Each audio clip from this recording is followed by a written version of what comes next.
যে সরকারটা সংবিধানে নাই, যে সরকারের নামটা সংবিধানে নাই, তাকে আপনি সেই সংবিধানে ঢুকান কি করে? Number one. যদি আপনি সেই সংবিধানে তর্কে থেকে বললাম ঢুকানি, সেই সংবিধানে কি বলা আছে? পার্লামেন্ট ভেঙে যাওয়ার পরবর্তী 90 দিনের মধ্যে আপনি নির্বাচন দিবেন। তো ফেব্রুয়ারিতে নির্বাচনের ডেট দেওয়ার জন্য ইউনূস সাহেব কি অথরিটি? কোন অথরিটি সে? 2 নম্বর, একটা জুলাই জুলাই চার্টার মানে ঘোষণাপত্র বানাইলেন। এই যে জুলাই ঘোষণাপত্র বানাইলেন, সেখানে কি লিখছেন? সমস্ত বিজ্ঞ রাজনীতিবিদরা বৈশা বানাইছেন কি? ইউনূস সাহেব অন্তর্বর্তীকালীন সরকার, ওটার ভিতরে বলা হয়েছে। এবং উনি প্রধান উপদেষ্টা। উনি কার প্রধান উপদেষ্টা? রাষ্ট্রপতির। এ পর্যন্ত ইউনূস সাহেব আর রাষ্ট্রপতি এক কাপ চা খাইছে একসাথে বৈশা? উনি কি আদৌ তাকে উপদেশ দেন? আমি বিষয়টা মনে করি কেউ কেউ যেটা বলে যে যাদের দলের জনসমর্থন কম তারা পিয়ার পদ্ধতি চায়, আমি দ্বিমত করছি না। বিষয়টা কীরকম? আপনি একটা সিটে 2 লাখ ভোট আছে ফর এক্সাম্পল, উনি 1,02,000 ভোট পাইছে, আমি 98,000 ভোট পাইলাম, আমি কিন্তু আউট, সে কিন্তু পার্লামেন্টে গেল। এই 98,000 লোকের ভোটটার মূল্য কি হলো? 1। 2, এই 98,000 লোক কিন্তু বাইরে যদি এই সরকারের সাথে দ্বিমত হয় তাহলে কিন্তু রাস্তায় সে আন্দোলন করবে। 3, যদি পিয়ার পদ্ধতির মাধ্যমে সে পার্লামেন্টে ঢুকতে পারে তাহলে রাস্তায় আন্দোলন করার সুযোগ নাই। 4, কেউ কেউ বলে যে সরকার নড়ে বড়ে হবে। আপনি যদি ট্রান্সপারেন্ট গভর্নমেন্ট হন, আপনার ভয় পাওয়ার কিছু নাই। আমি নিশ্চিত করে আবারও দায়িত্ব নিয়ে বলছি, নোবডি ইজ ট্রান্সপারেন্ট। আমি খালি মুখে বললে হবে না, আমি তো প্র্যাকটিক্যালি মাঠে সরকারগুলো দেখছি। আমি তো মানে আমেরিকার থেকে সেইখানে সংশোধন করতে বসিনি। সুতরাং রিয়েলিটিতে আসতে হবে। রিয়েলিটি হইল এই যে আপনি পিয়ার পদ্ধতি হইলে এই জিনিসগুলো হয়। ঠিক আছে, আপনি এটা মানবেন না, যারা বড় দল তারা মানতে চায় না, তো স্থানীয় নির্বাচন আগে দেন। সেটাও আপনি মানবেন না, তার মানে কি? রাজনীতি কি দলের জন্য না মানুষের জন্যে? আপনি বলছেন যে নোবডি ইজ ট্রান্সপারেন্ট, এটা আমরা অতীতে দেখে এসেছি এবং সেই অভিযোগ থেকে বের হওয়ার জন্য, পরিবর্তনের জন্য আমরা আলোচনা শুনছি। এবং এখন সংসদীয় কমিটিগুলোতে কিন্তু আমরা দেখছি যে বিরোধী দলের প্রতিনিধি থাকবে, ইভেন প্রধান হিসেবেও থাকবে।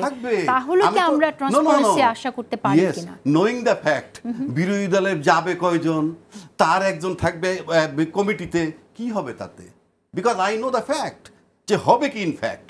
তো যদি তাই হয় তাহলে আপনি স্থানীয় নির্বাচনে আগে যান, ভোটার তো সেম। আপনি স্থানীয় নির্বাচন আগে যান, তারপরে পার্লামেন্ট নির্বাচনে যান। অসুবিধাটা কোথায়? টোটালটা যার যার দল ভাবতেছে পাওয়ারটা কিভাবে সে কুক্ষিগত করবে। এখন তো আচ্ছা শেষ করেন। 2 নম্বর, আপনি আসেন মানুষ চায় নির্বাচন। নো, সর্বোচ্চ মানুষ 30%।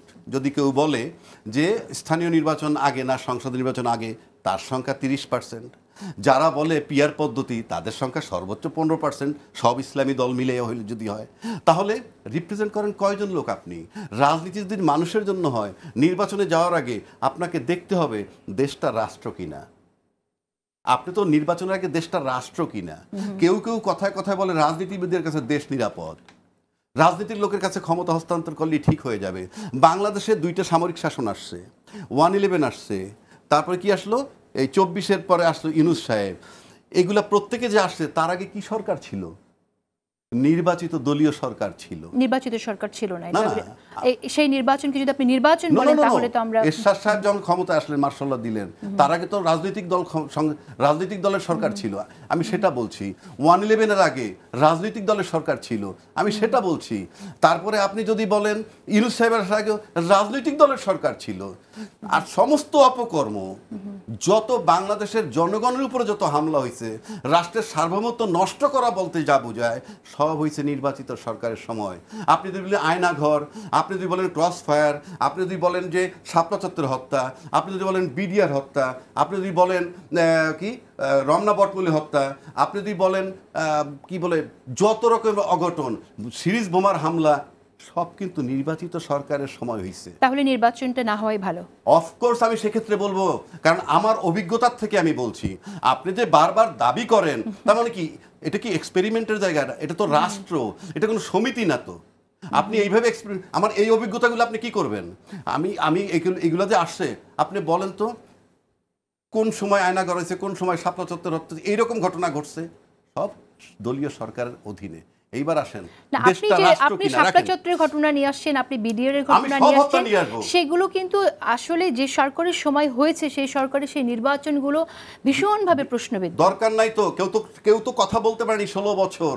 আপনি সেই সরকারের বিরুদ্ধে যারা সোচ্চার হয়ে দাবি করতেছে আমরা আন্দোলন করছি গত 12 বছর, তারপরে সেই সরকার 15 বছর ক্ষমতায় ছিল, আর এই সরকার আসার পর ফ্রম ডে ওয়ান সবাই তাকে সহযোগিতা করতেছে, সে 12 মাসে তালমাতাল হয়ে গেছে। আচ্ছা, আমার একটি প্রশ্ন, সেটা হচ্ছে যে আমার একটি প্রশ্ন, নির্বাচিত সরকারের সময় এত কিছু ঘটেছে, তাহলে আমরা সকল রাজনৈতিক দল, যে দলগুলো আওয়ামী লীগকে পতনের জন্য আন্দোলনের রাস্তায় ছিল, সকল দল নির্বাচন, সুষ্ঠু নির্বাচন এর জন্য দাবিতে কেন ছিল?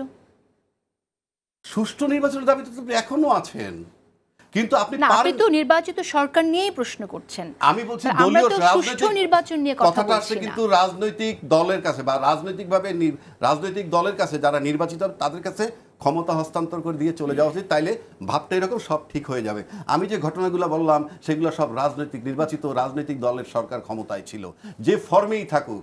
এইবার আসেন ইউনূস সাহেবের কথা উনি বললেন, ভাই আমার, যে উনি কি অন্তর্বর্তীকালীন সরকার। অন্তর্বর্তীকালীন সরকার কি বাংলাদেশের কোনো সংবিধানে আছে? নাই।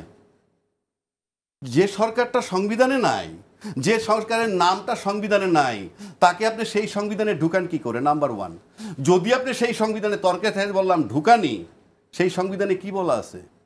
পার্লামেন্ট ভেঙে যাওয়ার পরবর্তী 90 দিনের মধ্যে আপনি নির্বাচন দিবেন। তো ফেব্রুয়ারিতে নির্বাচনের ডেট দেওয়ার জন্য ইউনূস সাহেব কি অথরিটি, কোন অথরিটি সে? 2 নম্বর, একটা জুলাই জুলাই চার্টার মানে ঘোষণাপত্র বানাইলেন। এই যে জুলাই ঘোষণাপত্র বানাইলেন, সেখানে কি লিখছেন? সমস্ত বিজ্ঞ রাজনীতিবিদরা বৈশা বানাইছেন কি ইউনূস সাহেব অন্তর্বর্তীকালীন সরকার, ওটার ভিতরে বলা হয়েছে। এবং উনি প্রধান উপদেষ্টা। উনি কার প্রধান উপদেষ্টা? রাষ্ট্রপতির। এ পর্যন্ত ইউনূস সাহেব আর রাষ্ট্রপতি এক কাপ চা খাইছে একসাথে বৈশা? উনি কি আদৌ তাকে উপদেশ দেন? তাহলে আমি কি, উনি প্রধান উপদেষ্টার দায়িত্ব পালন করবেন আর কাজে করবে প্রধান নির্বাহী, ইলেকশনের ডেট দিবেন, তাহলে আমি কি আমকে কলা বলে খাবো? 1 2, আপনি আসেন, আপনি যখন একটা অন্তর্বর্তীকালীন সরকার, এই জুলাই ঘোষণাপত্রে লিখতে হবে তার মেয়াদ। উনি 8ই আগস্ট 2024 থেকে 30শে জুন 2026 পর্যন্ত ওনার মেয়াদ, এবং এর ভিতরে উনি নির্বাচন করবেন, এবং সরকারের স্ট্যাটাস হইতে হবে রাষ্ট্রের প্রধান নির্বাহী। 2, এই ঘোষণাপত্রটাকে নাম দিতে হবে, মিনিমাম নাম দিতে হবে অন্তর্বর্তীকালীন সংবিধান। এটার মানে সংবিধান পরিবর্তন হচ্ছে না, কিচ্ছু হচ্ছে না।